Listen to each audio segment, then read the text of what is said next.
Bonjour, bienvenue à Vitamine B, une émission autour de la Bible, avec chaque fois un invité et un texte biblique. Et aujourd'hui avec nous, nous avons l'honneur d'accueillir le docteur Mamadou Karambiri, qui avec son épouse Marie-Sophie ont fondé le Centre international d'évangélisation à Ouagadougou au Burkina Faso. Bonjour Mamadou. Bonjour. Aujourd'hui, on a un texte puissant, très court, qui donne une définition, la seule, je crois, de la Bible. Alors, il y a beaucoup de textes sur la foi, mais une définition de la foi.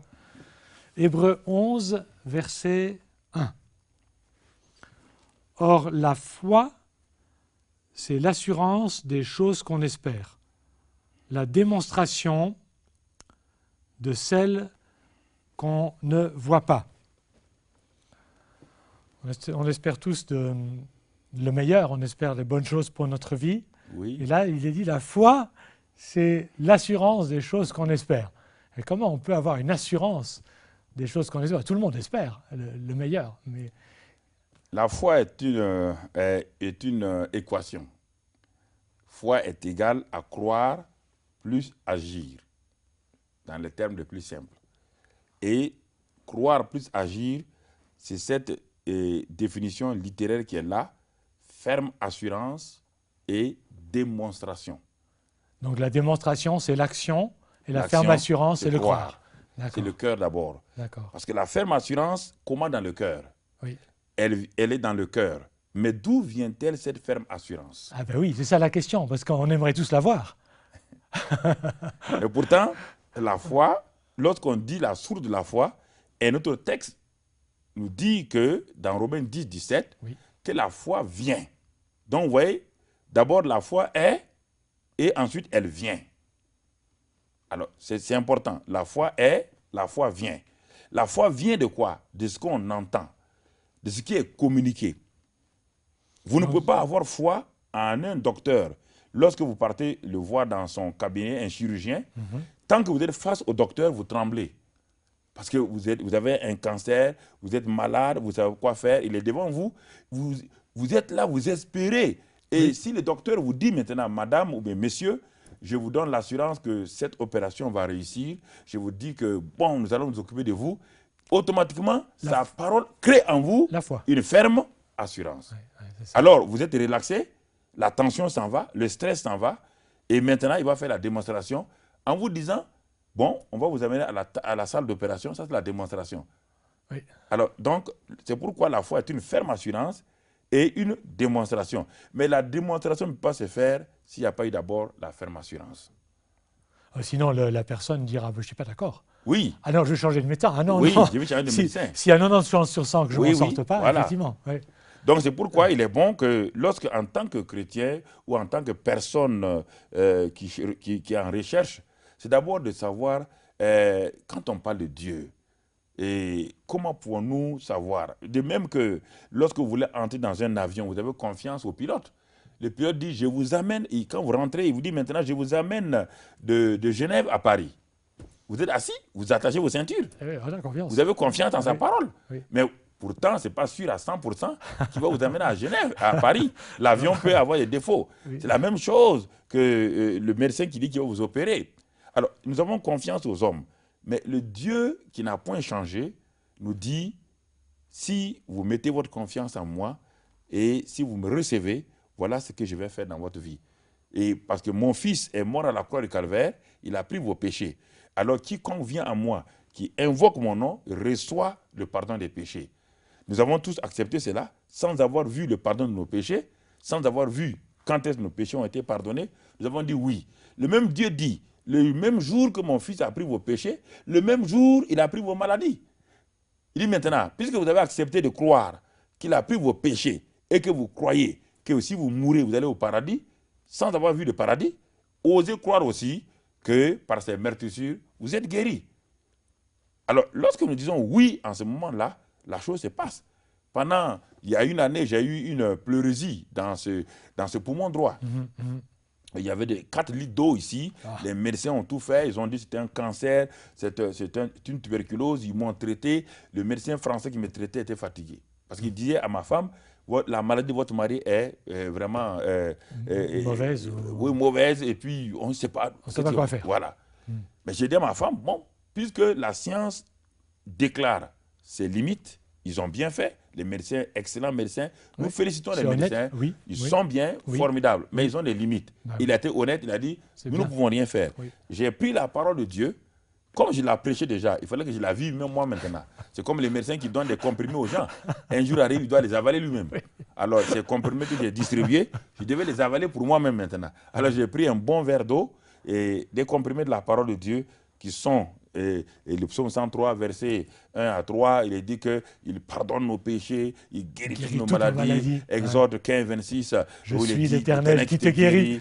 Exode 23, 26, il dit qu'il éloigne les maladies de nous. Alors, tous Ésaïe 53, versets 5 et 6, je les ai lus, 1 Pierre 2 et 4, j'ai lu tout, Matthieu 8, 17, je les ai lus et je me suis assis pour savoir est-ce que je crois réellement ça. Je l'ai prêché aux autres, mais est-ce que moi, j'y crois?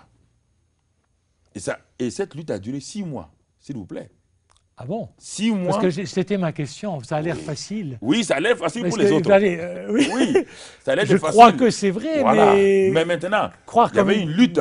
Et mon corps, parce que j'avais des attaques au niveau du cœur et la radio montrait qu'il y avait de l'eau ici. Donc mes yeux, mes 5 sens luttaient contre mon cœur. Et à un moment donné, j'ai été obligé de mettre mes 5 sens de côté pour leur dire maintenant, halte. Je crois la parole de Dieu qui est mon unique fondement. Et c'est en ce moment que ma guérison a commencé. Et les médecins ont été étonnés, sans aucun traitement. Tout a desséché, tout s'est desséché, tout est devenu, mon poumon est devenu normal. Est-ce que je peux poser une question difficile? Quelle est la différence entre cette approche-là et de l'autosuggestion? Oui, l'autosuggestion, c'est de dire je suis guéri, mais il n'y a pas un fondement, un rocher, c'est toi qui dis sur toi-même.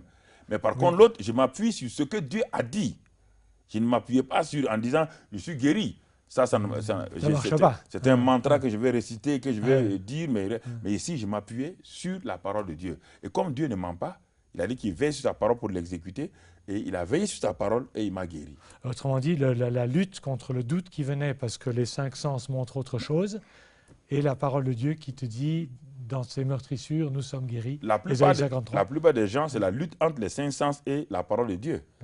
Sinon, ils croient, la plupart des gens croient. Mais quand les 5 sens commencent à se manifester, quand la douleur est là, alors vos sens disent, mais soyez raisonnable, la douleur est là. Tu ne peux pas nier la douleur. Tu peux pas nier la réalité. Nous ne nions pas la douleur. Le chrétien ne nie pas la douleur. Le chrétien ne fait pas fi de la douleur.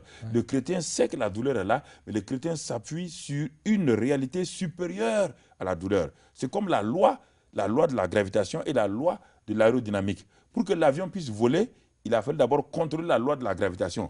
On n'a pas annulé la loi de la gravitation. On n'a fait que la supplanter par la loi de l'aérodynamique. C'est pourquoi les réacteurs se mettent en marche et l'avion vole.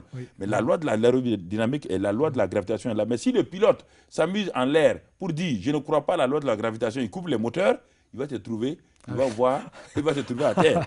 Donc, nous ne nions pas la maladie, nous ne nions pas les douleurs, mais nous disons que nous avons une autre loi supérieure, la loi de Dieu qui est supérieure à la loi de la maladie, qui est la parole de Dieu.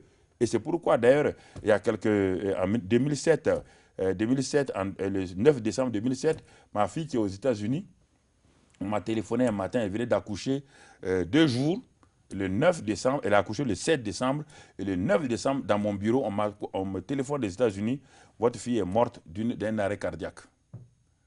D'un arrêt cardiaque. Alors je téléphone à ma femme, je dis, mais la fille vient de mourir. Quelle horreur. D'un arrêt cardiaque. Ils ont appelé le pasteur pour venir pour faire l'enterrement.